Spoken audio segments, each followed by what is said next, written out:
Hello नमस्कार छात्रों। आज के इस वीडियो में हम कक्षा 10 की क्षेत्रीय पुस्तक के तीसरे अध्याय सेनापति का वर्णन करने जा रहे हैं। इससे पहले मैंने 2 वीडियो बना दिए हैं, जिसमें एक पद में उन्होंने वसंत ऋतु का वर्णन किया था, दूसरे में ग्रीष्म का वर्णन किया था। अब इस पद में हम वर्षा ऋतु का वर्णन पढ़ने जा रहे हैं कि किस प्रकार से सेनापति ने अपनी कविता में श्रावण मास की वर्षा ऋतु का वर्णन किया है। देखते हैं।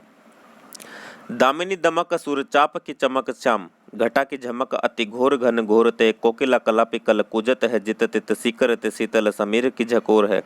सेनापति आवन कहो है मन भावन, सु लाग्यो तर सावन विरह जुर जोर ते, आयो सखी सावन मदन सर सावन, लाग्यो है बर सावन सलिल चहु ओर ते।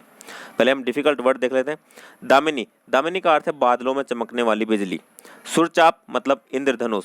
शाम का अर्थ काली हो गया। झमक मतलब मंद मंद बरसती बूंदों की आवाज या झमझम की जो आवाज होती है उसके लिए कहा गया। घोर मतलब भयंकर। घनघोर मतलब बादलों का गर्जन होता है।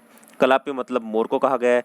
कल मंद या जो मधुर होता है उसके लिए कहा गया है। कुजत का अर्थ है कूजना, कूकना या बोलना। जित तित मतलब इधर उधर। सिक्कर मतलब हो गया जल की बूंदें। समीर का अर्थ है वायु।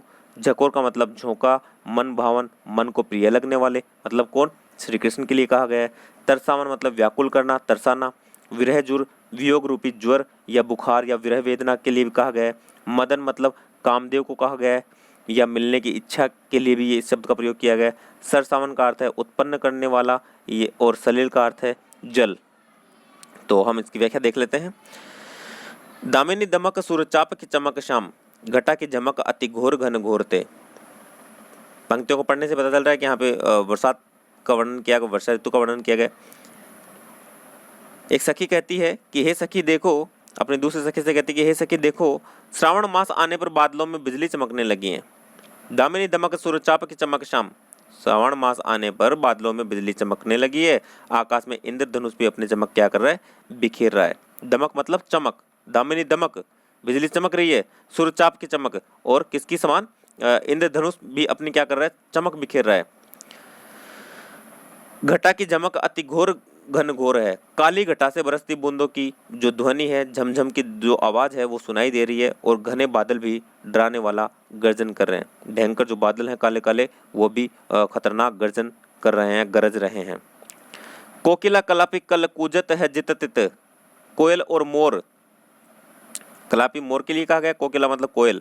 कोयल और मोर मोर मधुर स्वर में इधर उधर बोल रहे हैं, कूद रहे हैं, कूक रहे हैं। जित तित मतलब इधर उधर। सीकर ते शीतल समीर की झकोर है, वर्षा की बूंदों से शीतल हवा के झोंके आ रहे हैं।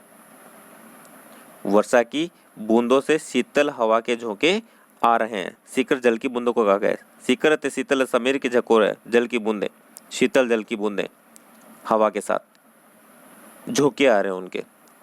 सेनापति आवन कयो है मन भावन सु, सेनापति कह रहे हैं कि एक सखी अपनी सखी से कह रही है कि मेरे प्रिय ने, मतलब मन भावन ने, मन को भाने वाले ने मुझे आने के लिए कहा है।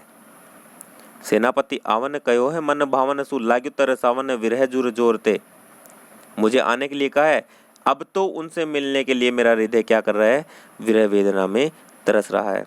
विरह की जुर में, विरह वेदना, विरह रूपी जुर में, जुर मतलब ज्वर को कहा गया। ज्वर किसे कहते हैं, बुखार को कहते हैं।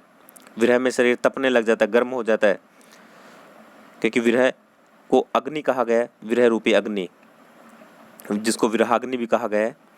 कि सेनापति कह रहे हैं कि एक सखी अपनी दूसरी सखी से कह रही है कि हे सखी, मेरे प्रिय ने, मन भावन ने मुझे आने के लिए कहा है। अब तो उनसे मिलने के लिए मेरा जो मन है, हृदय है, वो विरह वेदना से तरस रहा है।